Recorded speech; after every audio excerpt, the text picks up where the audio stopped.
Hey, Demonstro here, and today I'm going to design some dresses based on flowers. But first of all, I need a body to put my dresses on, so I start by that, using the symmetry ruler, and well, I don't bother to do anything complicated, just a basic body. I don't add in any detail, I don't even add in the bottom legs. This is just a base, so I can draw dresses on top. Well, I don't need much more details than that since the dresses, well, they hug the upper body but not the lower parts. Anyway, now that my body's in place, I can start sketching in my first dress, which is a lily pad. I really like those flowers, like the pointy tips of the petals. It's nice, I think. And well, when I thought of this flower, the first thing that came to mind was to make the skirts like the lily pad, the green stuff beneath the flower with basically a long skirt with a train and, well, a slit on the side because lily pads have those slit things like a pizza with a piece missing, I guess. So yeah, and then I added some pointy shapes for the top. And I added a small flower at the waist and the wrist. Then I decided I wanted to color in my body, so I did that before coloring the dress.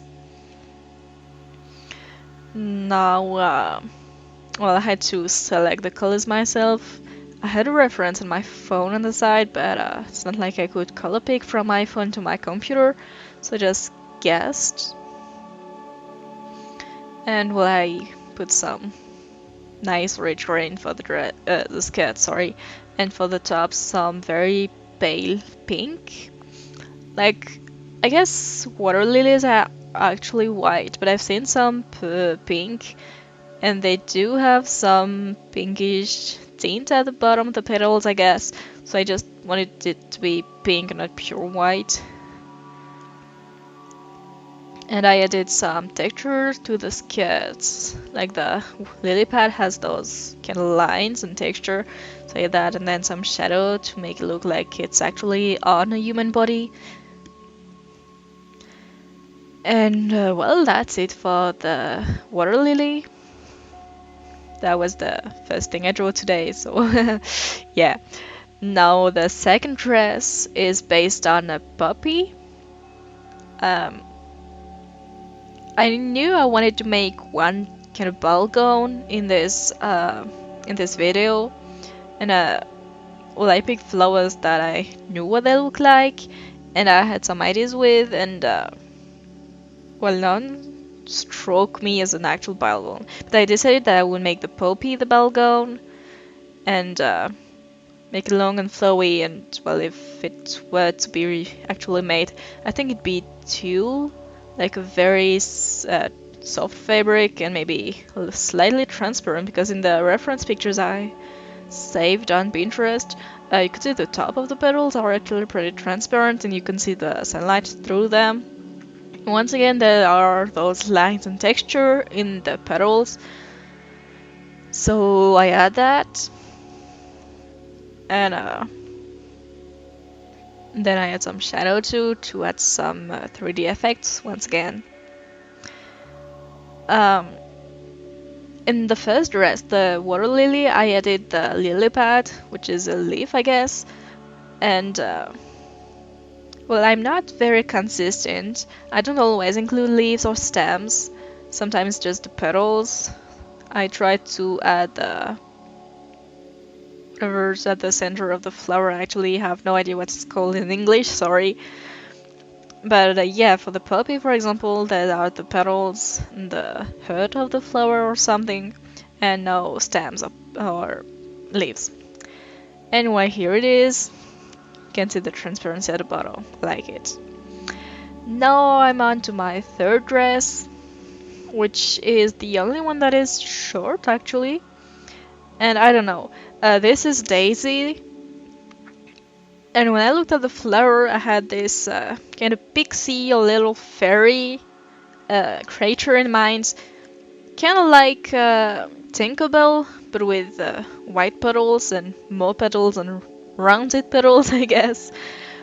But yeah, I made a short dress with just a lot of beads here and there. And once again, I didn't include any stems or leaves. And then I add the white. Actually start shading it and adding some texture, sorry. And then I realized that the petals aren't actually round at the tips. They make this little wavy thing. And I did it to a few petals, and I was like, oh yeah, that's so much better. Let's do it all over. So I changed the line art, I erased where I had put color beneath it, and then I started shading again with some gray. And well, daisies are no exceptions. They have some lines and textures on the bottle, so I tried to add this too. And well, not only did I try, I actually did it. How good of me. And yeah, I wanted to add some pink to it, to add some warmth to the flower. And it's very subtle, but it's here. Then I add yellow bells. And here it is. It's very cute, I think. It's very fairy-like. I want to add wings to her. Now my fourth dress is a daffodil. I don't know how it's pronounced actually, but let's say it's pronounced like that. And I had this vision where the trumpet thing would be the skirt, and that the belts there would be the petals around it. And then I didn't want to make all the flowers identical, with like the top being the stem and the skirt being the flower, so I also made the top the drum thing, and I added some sleeves for once, because I also wanted to change and not make all of them strapless dresses. And some line art and stuff. I'm not gonna lie, I didn't put a lot of energy in these drawings, because I wasn't feeling very motivated. I actually had to create a wheel with all the different videos I could make to choose, so I didn't actually choose. The wheel told me to design some gowns, so I did. And in the past I already designed some gowns after flowers. And I was like, yeah, I could do some more flowers, so I just checked out some flowers that I knew. And, well, if they sparked some ideas in me, I would draw them, basically. So yeah, for my daffodil, I had darker yellow for the trumpet things. I have no idea what I'm saying exactly, like the words are completely wrong, I'm sure. Anyway, and the lighter yellow for the actual petals. And yeah, the texture as usual, the lines everywhere, and multiply layer on top to add the shadows.